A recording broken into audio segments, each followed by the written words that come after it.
Hey, Pumpkin. You just get done with day 2 of your business trip. You must be tired. It was super hot there today, right? Oh, so hot you wouldn't believe. They told me mountain basins were hot, but I had no idea it'd be this bad. It rained this morning, so the humidity was crazy high. It was like being in a sauna. That sounds rough. You're done with work for the day now, though, right? Yeah, I jumped in the shower the second I got back to my hotel room. What are you having for supper? I just grabbed something at the store nearby. I'm too drained for anything fancy tonight. You have to eat properly, dear, but I guess eating out would be tiring for you, huh? It's too hot, babe. I'll tell ya. It might be late, but it still feels like an oven outside. If not for the aircon in my hotel room, I'd be a goner. I've only been here 2 days and I already want to come home. How are things on your end, babe? How's little Ronnie doing? He's doing great, thanks, honey. He's doing so well, he'll probably drive you crazy with the noise if you were here. Boys will be boys. He tells me things are going amazingly well with his new class. He made a bunch of friends already. He likes his new teacher too, right? What was his name again? Mr. Duncanson? Yeah, that's him. All the kids love him. He's only a young guy in his 20s, but he's really good with the kids. And most importantly, he knows how to keep the little rascals in line. It's not just the kids that like him either. Apparently, he's a hit with the parents, too. I hope Ronnie's in his class next year, too. I'm glad to hear things are going well for him. It's important he has a good time at school. He said he feels a little lonely without you here, though. He keeps asking me when you're coming home. Really? I think how big he's gotten lately made me think he's older than he actually is. I have to remind myself he's still a kid. He's still a little cutie. No matter how big he gets, he'll always be our baby. I'll tell him his daddy's going to come back as soon as he possibly can, okay? Also, tell him I'm pleased he's enjoying school, but to remember to behave himself. Sure thing. I'll pass it on, honey. Look after yourself, Neil. Make sure to drink enough water. Sure thing, babe. I will. You too. Thanks for keeping everything at the house under control until I get back. I'm counting on you, babe. Sorry I couldn't speak on the phone, Neil. There's an emergency here. Why didn't you pick up? I've got an emergency here myself. No, my emergency is bigger. Apparently our son had an accident at school. Me and Ronnie's teacher are in an ambulance on our way to the hospital right now. You need to come back home ASAP. Huh? Not huh? Hurry up. But so am I. What do you mean? I'm in an ambulance with Ronnie's teacher too. Huh? But aren't you away on business? I cancelled my business trip and rushed home as fast as I could when I heard. How can you possibly be on your way before me? Ronnie's teacher called and told me he hurt himself. You know Mr. Duncanson, he's sat next to me in the ambulance right now. But why would he call you before me? His first emergency contact should be the house phone, second my mobile. Yeah, but he couldn't get through to you either. Thankfully, he's a quick thinker and he called me up on my mobile using Ronnie's phone. That's how he got in touch with me. Ronnie's phone? Mr. Duncanson said he panicked when he couldn't get through to you. Normally they wouldn't use a student's phone, but this was an emergency. But what about your business trip? Is everything going to be okay with work? I made my apologies and told them it couldn't be helped. They were pretty understanding given the circumstances, so luckily nothing bad will come of my early departure. An emergency is always an emergency. Anyway, where are you headed? Ronnie's on his way to the hospital, right? Why'd you keep asking me questions? What's going on? Forget that, just answer me. Why are you here on your way to the hospital when you were supposed to be away on business? I don't see how you could make it to the hospital on time. Huh? You don't understand what's going on here at all, do you? Ronnie arrived at the hospital ages ago. And I just arrived at the hospital after dropping out of my business trip early. So why are you in an ambulance? We're on the way to the big hospital in the next town where they have the facilities to give Ronnie the care he needs. So that's why you're in an ambulance? Oh, by the way, why are you lying about being in an ambulance? Or better yet, where the hell are you right now? Is Ronnie okay? He's still unconscious. I don't mean that. Tell me about his condition. How badly is he hurt? Do I look like a goddamn doctor to you? I don't know. If you want to know so badly, then how about you get down here yourself? Your son just had a serious accident. Where the hell are you? And what the hell are you playing at? I just went out for a little while. Ronnie planned on going straight to his friend's house after school, so I didn't have to be home to cook his dinner or anything. I thought it'd be fine to go out until 6 p.m. or so. In that case, why don't you just tell me? Why would you go out of your way to lie about being in an ambulance? Was there some reason you didn't want me to know you were out? Our son just had a serious accident. Any good mother would be able to rush out ASAP, but I couldn't because I was out. I'm a failure as a parent. I didn't notice the calls from his teacher either, so I just pretended I was already on my way so you wouldn't think badly of me. Mr. Duncanson was spam calling you. How could you not notice for several hours? Were you preoccupied with something? I'm sorry, I just noticed all the missed calls and messages. Mr. Duncanson's been great. He stayed with him the whole time after he hurt himself. Now he's on the way to the big hospital with us. He's really reassuring to have around. To be honest, he's a hell of a lot more reliable than his mother. Please, Neil, don't be mad with me. Do you see now? This is exactly why I had to lie, because I knew you'd react like this. Look at you, already trying to justify lying to your own husband. I can't believe you'd make up a big, steaming pile of bullshit story to justify arriving late to the hospital. Are you hiding something from me? I'm not hiding anything. Then why are you so vague and evasive every time I ask you where you are? No matter which way you look at it, you're acting suspiciously. Forget that. You should be worried about Ronnie right now. This isn't the time to be obsessing over something so trivial. Trivial? Pulling a vanishing act when your son has a serious accident and then lying to try and cover it up is trivial? I said I was counting on you to keep things under control while I was away, didn't I? I'm so sorry. I don't need an apology. I need an explanation. I'll tell you everything later. I don't know where you are, but you need to hurry up and get your ass to the hospital. How long is it going to take you to get to the hospital? Just how far away are you? I'm not going. Excuse me? I don't want to go to the hospital. Don't screw me around. You're doing this to run away from your responsibility of explaining to me what the hell you were doing when Ronnie hurt himself, aren't you? What's the point? You'll never forgive me no matter what I say, so what's the damn point?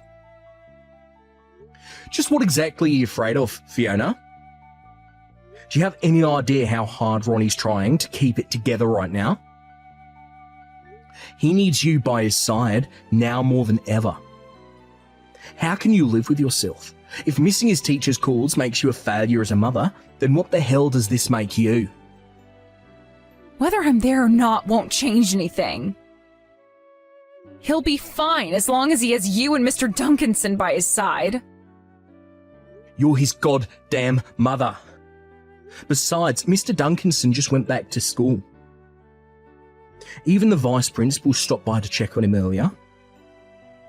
How is it that everyone seems to care about Ronnie except his own mother?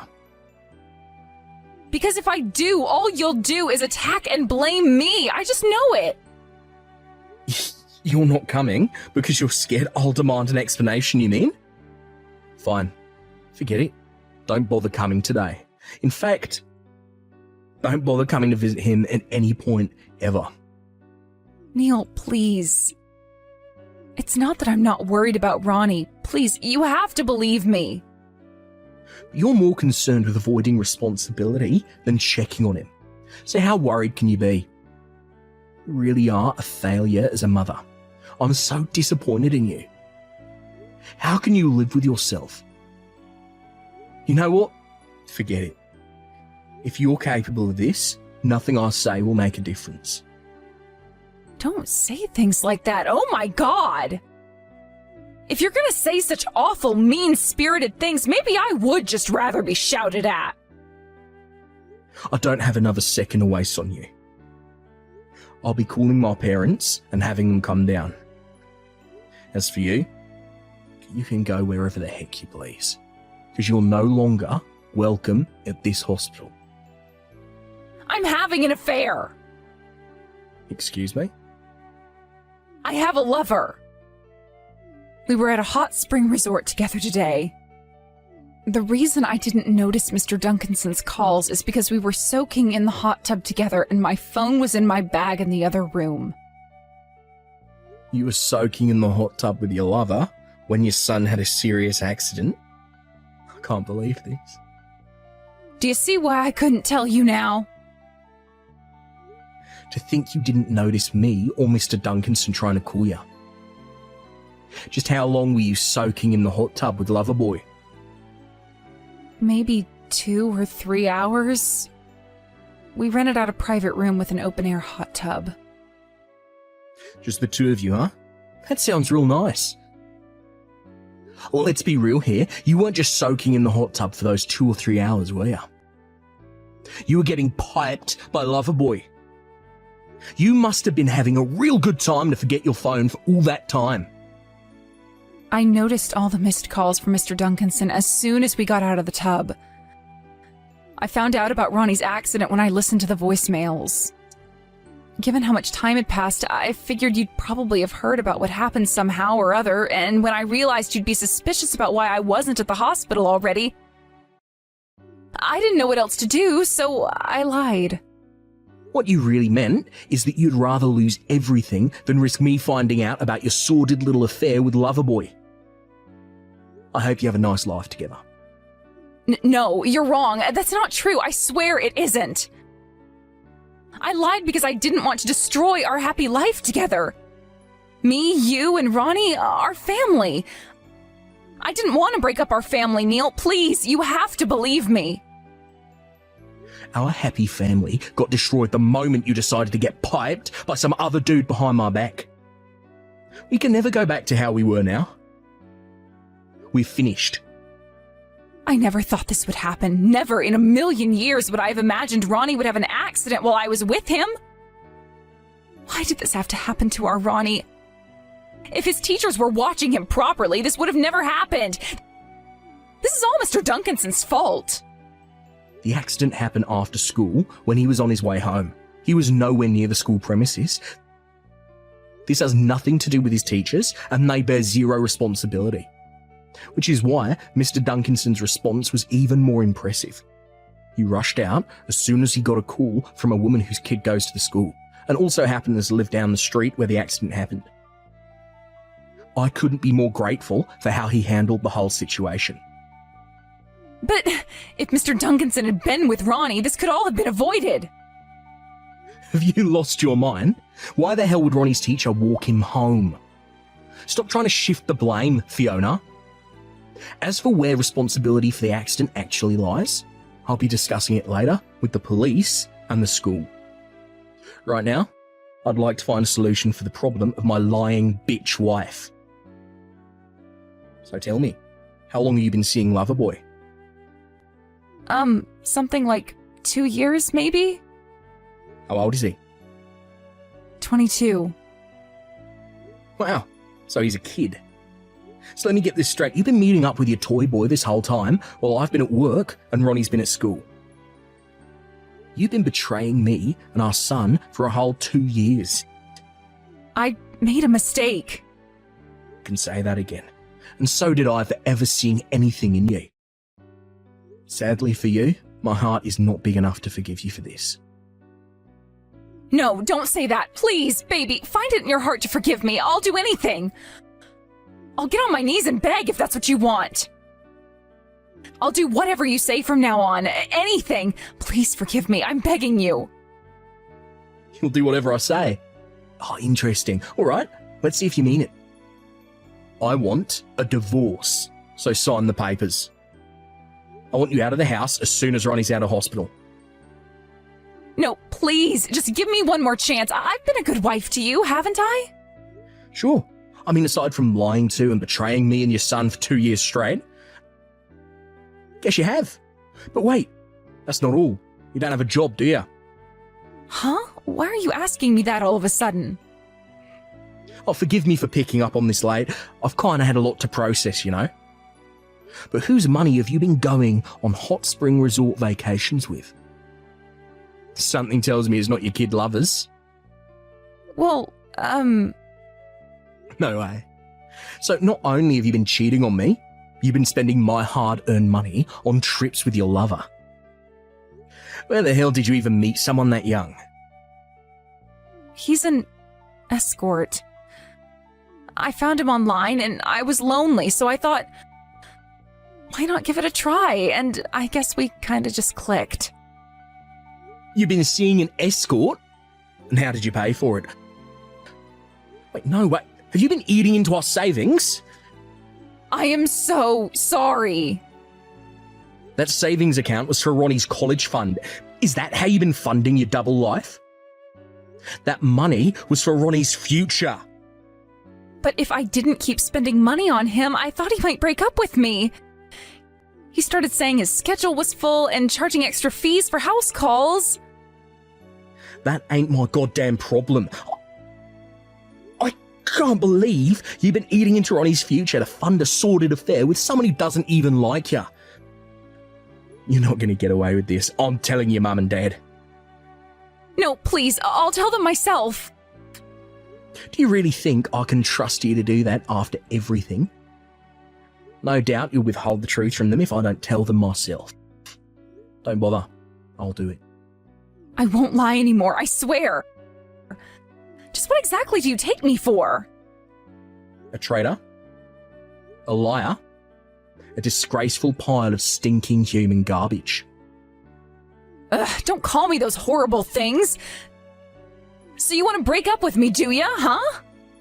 Well, you know what? I'm not attracted to you either. You're a worn-out, flabby old man, and I'd take a hot, young, muscular stud over you any day of the week. I'm breaking up with you before you can break up with me. The only one being broken up with here is you.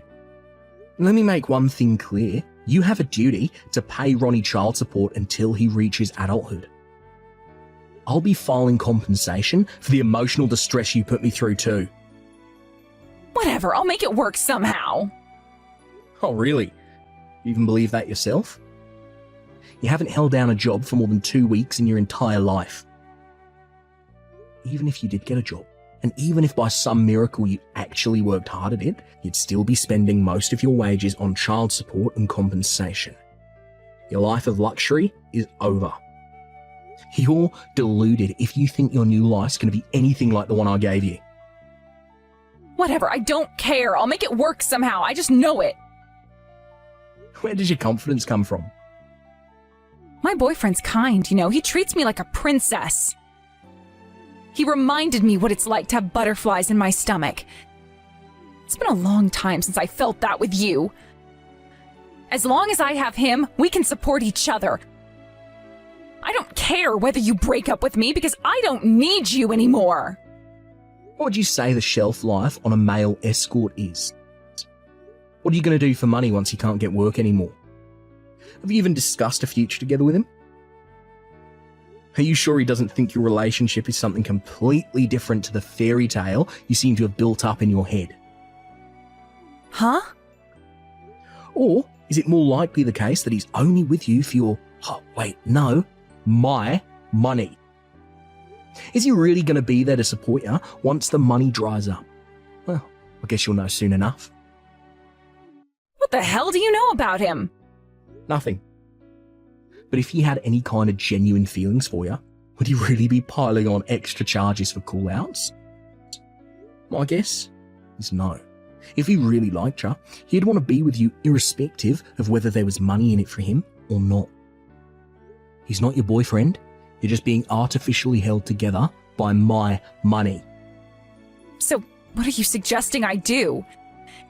If you're gonna abandon me, then who am I supposed to live with? How about going back to your parents' place? But if they find out about the affair, they'll disown me.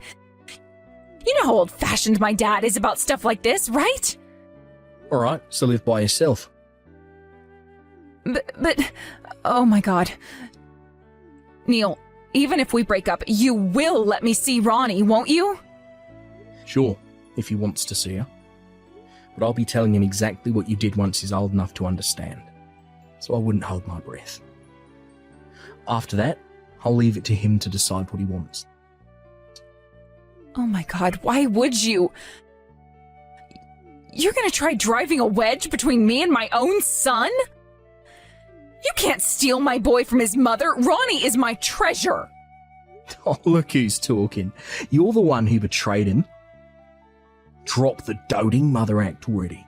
You couldn't even bring yourself to come to the hospital when he was seriously injured. You have no right to call yourself a mother. Fine, you're right. I'll come to the hospital right now. I can come, can't I? Nah, don't bother. But me being there will help Ronnie feel better. There are things I can do for him. You are more interested in your lover than your injured son. What could you possibly do for him? How can I entrust my injured son with someone I can't even rely on to watch the house? That night, Ronnie regained consciousness. Fiona finally came to visit him 3 days after he arrived at hospital. I just ignored her and focused on his recovery as she snuggled up to him in a phony act as the saintly mother. Finally, after Ronnie was discharged from the hospital and went back to school, me and my wife got a divorce. Personally, I would have liked to do it earlier. But I would have felt bad for Ronnie if he had to deal with his mum disappearing while he was still recovering. Apparently, after the divorce, Fiona brazenly attempted to invite herself to live on the lover's sofa. But just as I predicted, he flipped out at her and said no. He was just using her for money all along. To no one's surprise, he suddenly had no interest in my ex-wife when he found out she was up to her ears in compensation and child support payments. Ronnie made a full recovery, suffering no lasting effects from the accident, went back to school in good health and high spirits. Oh, want to hear some good news? Apparently, Mr. Duncanson's going to be his teacher next year too. Woohoo! Ronnie tells me he was always there for him to help him catch up on his studies when he went back to school. He really is a great guy. Also, being fully aware of the situation between me and Ronnie's wayward mother, he also provided him with emotional support. Not only that, but apparently he also asks after me. Is your dad alright? Is he sleeping properly? Can you believe it? What a guy. I burst into tears when I got a letter from him after the whole thing had blown over. In it, he wrote how he understood how hard the whole ordeal must have been on me, and that if I ever needed someone to talk to, he'd be there. I decided to take him up on his offer, which means me and Mr. Duncanson, or Steve as I call him now, going out for a beer next week.